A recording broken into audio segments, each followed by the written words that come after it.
আমার মরণ আসিবে কখন কেউ তো জানে না। দৃষ্টি নেই, তবুও থেমে নেই তাদের শেখার যাত্রা। চোখে আলো না থাকলেও জ্ঞানের আলোয় আলোকিত হয়ে উঠেছে এসব শিক্ষার্থীর জীবন।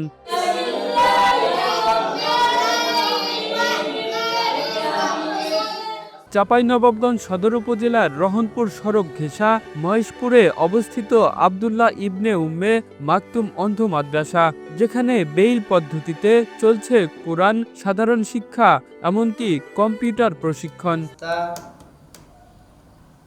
1 4 5 6 7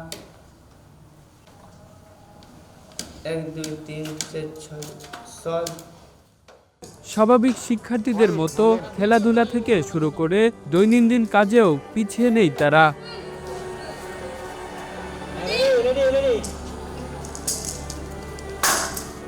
মাদ্রাসাটির মহতামিম মোহাম্মদ আব্দুস সবুর নিজেও দৃষ্টি প্রতিবন্ধী। বেইল পদ্ধতিতে কোরআনের হাফেজ হওয়া থেকে শুরু করে বিএড অনার্স সম্পন্ন সবকিছুই নিজের প্রচেষ্টায়। এখন নিজের জ্ঞান ছড়িয়ে দিতে এবং সমাজে অন্ধদের ভিক্ষাবৃত্তির বদলে কর্মঠ করে তুলতেই কাজ করছেন তিনি। আমি আমার জীবনে যখন প্রথম পড়াশোনা শুরু করি তখন আমাকে শুনে শুনে পড়াশোনা করতে হতো। অর্থাৎ আপনি আমাকে একটা আয়াত বলে দিলে আমাকে ওটা মুখস্থ করতে হতো।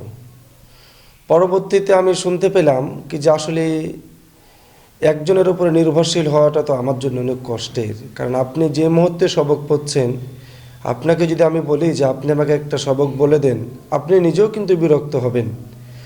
তখন আমি যখন জানতে পারলাম কি যে আসলে আমার মতো অন্ধরা হাত দিয়ে দিয়ে লেখাপড়া করে, তো শুনে আমি একটু ভয় পেয়ে গেলাম যে আসলে হাত দিয়ে কি করে তারা লেখাপড়া করতে পারে। তারপরে আমি 2008-এর শেষ দিকে পাবনাতে গেলাম। পাবনাতে গিয়ে আমি ব্রেল পদ্ধতি, যেটা আমরা এখন বলছি, এই ব্রেল পদ্ধতিতে আমি ফার্স্ট টাইম পড়াশোনা শুরু করি। এবং যখন আমি গেলাম, আমি ওখানকার যারা আমার সহপাঠী আছে তাদের কাছে আমি বললাম যে হাত দিয়ে কোন বইগুলো পড়ে একটু আমি দেখতে চাই। তো আমার সহপাঠীরা আমাকে বলছে, ভাই আমাদের এখানে যারা নতুন আসে তাদেরকে তো আমরা ওভাবে দেখাই না, কারণ অনেকেই ভয় পেয়ে যায় যে আসলে কি করে এটা পড়া সম্ভব। তো যাক, তারপরে আমাকে তারা দেখালো এবং আমার এই ব্রেল পদ্ধতি লেখাপড়াটা আমার জীবনে শুরু হলো। এই ব্রেল পদ্ধতি লেখাপড়া শুরু করার পরে আমি পাবনাতে গেলাম। ওখানে আমি ব্রেলে কোরআন পড়লাম। ফার্স্ট টাইম আপনার অক্ষর চিনা শুরু হলো। অক্ষর থেকে কায়দা, কায়দা থেকে আমপারা, আমপারা থেকে কোরআন। চাঁপাইনবাবগঞ্জ ছাড়াও জেলার বাহিরের শিক্ষার্থীরাও ভর্তি হচ্ছে এখানে।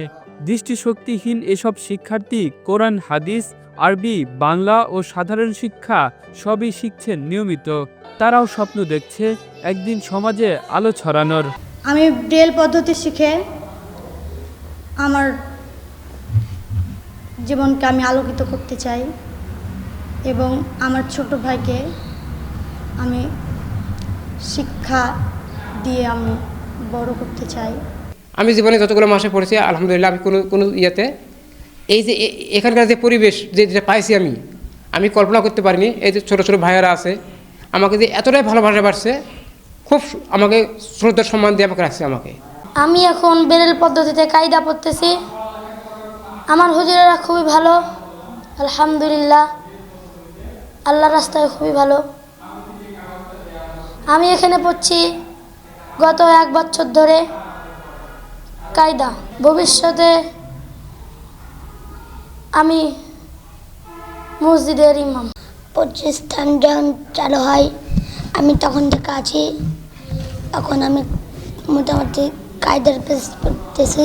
বেলা আমাদের ভাত খেতে দেয়, দুবেলা নাস্তা খেতে দেয় বিস্কুট। বড় হয়ে বড় বক্তা হতে চাই, সেজন্য আমি ভালোভাবে পড়াশোনা করছি। মাদ্রাসায় প্রথম পাশের মাদ্রাসায় মানুষ কয়ে তো ছেলেপেলে বলে তো এটা মুখস্থ করতেন, তাই ওটাই চাইছে বেরের পদ্ধতিতে আল্লাহ দেশে ভালো আছি, খুব নিজে ইচ্ছায় যেখান থেকে পড়তে পারছি। ওখানে শিখেছিল মানুষের যেটা কয়ে দেয় সেটা মুখস্থ করতেন, তাছাড়া আর কিছু নাই। এখানে কোরআন পড়ে পাশাপাশি কম্পিউটার শেখায়, আর বাংলা ইংরেজি শিখতাম। জানা গেল তাদের শেখার প্রধান শক্তি শ্রবণ ও স্পর্শ ইন্দ্রিয়। এভাবেই জ্ঞানের পাঠ দিচ্ছেন হাফেজ বিভাগের অন্ধ শিক্ষক মোহাম্মদ আমিনুল ইসলাম। এখানে আমি প্রায় 1 বছর ধরে, মানে প্রাথমিক অবস্থায় যখন থেকে প্রতিষ্ঠানটি চালু হয় তখন থেকেই আমি এখানে আছি। বাচ্চাদেরকে পাশাপাশি হেফজ করাচ্ছি। এখন হেফজ ছাত্র আসলে কম, কিন্তু আস্তে আস্তে তারা গড়ে উঠছে। তাদেরকে আমি হাতে কলমে হেফজ করার চেষ্টা করছি। বাচ্চারা হচ্ছে এখানকার জ্ঞান ব্যবহার খুবই ভালো। তাদের সাথে চলাফেরা করে তাদের কাছে পড়াশোনা নিয়ে আমি খুব ভালো। মাদ্রাসাটির সার্বিক ব্যয় বছরে প্রায় 60 লাখ টাকার মতো। তবে আরও প্রসার ঘটাতে সমাজের বিত্তবানদের সহায়তা প্রয়োজন বলে জানালেন ব্যবস্থাপক মোহাম্মদ পারভেজ আলী। এখানে আমাদের মাদ্রাসায় 15 জন মতো ছেলে স্টুডেন্ট এবং 4 জন মেয়ে আছে। আমাদের এখানে 5 জন আমরা স্টাফ আছি। আমাদের মোটা এখানে খাদ্য বস্ত্র আমরা এখান থেকে দিয়ে থাকি। তাদের প্রাথমিক যে চিকিৎসাটা সেটাও আমরা বহন করি এবং তাদের এভরিথিং পড়াশোনার যে খরচগুলো আমরা এখান থেকেই ব্যবস্থা করে থাকি। আর এই খরচগুলো চলে সাধারণত পাবলিক ডোনেশনের মাধ্যমে। আমাদের এখানে বছরে প্রায় 60 লক্ষ টাকা, আমার এখন পর্যন্ত এখানে বছর হয়নি, তবে আনুমানিক আমি ধারণা করছি এখানে মিনিমাম হলেও 60 লক্ষ টাকা খরচ হয়ে থাকে।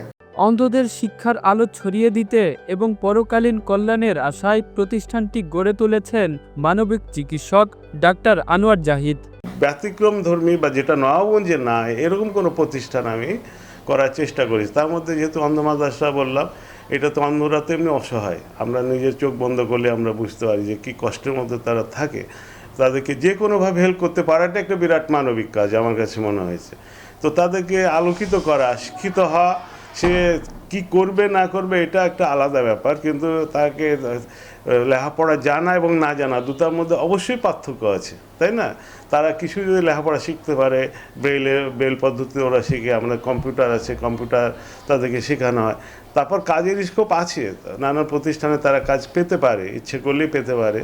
এবং মসজিদেও সে আজান দিতে পারে, ইমামতি করতে পারে, যে কোনো মাদ্রাসায় চাকরি পেতে পারে, আরও অন্যান্য প্রতিষ্ঠানগুলোতেও বা বাড়িতে থেকে পড়াতে পারে। এদিকে মাদ্রাসাটিকে সমাজসেবা পরিচালিত প্রতিবন্ধী বিদ্যালয়গুলোর আওতায় আনার আশ্বাস দিলেন চাঁপাইনবাবগঞ্জ সদর উপজেলার সমাজসেবা কর্মকর্তা কাঞ্চন কুমার দাস। চাঁপাইনবাবগঞ্জ জেলার সদর উপজেলার করবতলা ইউনিয়নের পালসাতে একটি দৃষ্টি প্রতিবন্ধী স্কুল রয়েছে। এই দৃষ্টি প্রতিবন্ধী স্কুলে বিভিন্ন শ্রেণীর শিক্ষার্থীরা এখানে তাদের পাঠদান সেবা নেয় এবং আমরা যতটুকু জেনেছি যে এই প্রতিষ্ঠানটি খুবই ভালো। তো প্রতিষ্ঠানটি নিবন্ধন না হওয়ার কারণে তারা বিভিন্ন সুযোগ সুবিধা থেকে বঞ্চিত রয়েছে। তো আমরা তাদের যে কমিটি আছে সেই কমিটির সাথে যোগাযোগ করে দ্রুত সরকারি সুযোগ সুবিধা দেওয়ার চেষ্টা করব এবং আমাদের যে প্রতিবন্ধী বিদ্যালয়গুলো আছে সেগুলোতে তারা যেন অন্তর্ভুক্ত হতে পারে সেজন্য আমরা সর্বাত্মক চেষ্টা করব। বর্তমানে এখানে 15 জন অন্ধ ছেলে ও 5 জন অন্ধ মেয়ে শিক্ষার্থী পড়াশোনা করছে। তাদের পাঠদানে নিয়োজিত আছে 4 জন শিক্ষক।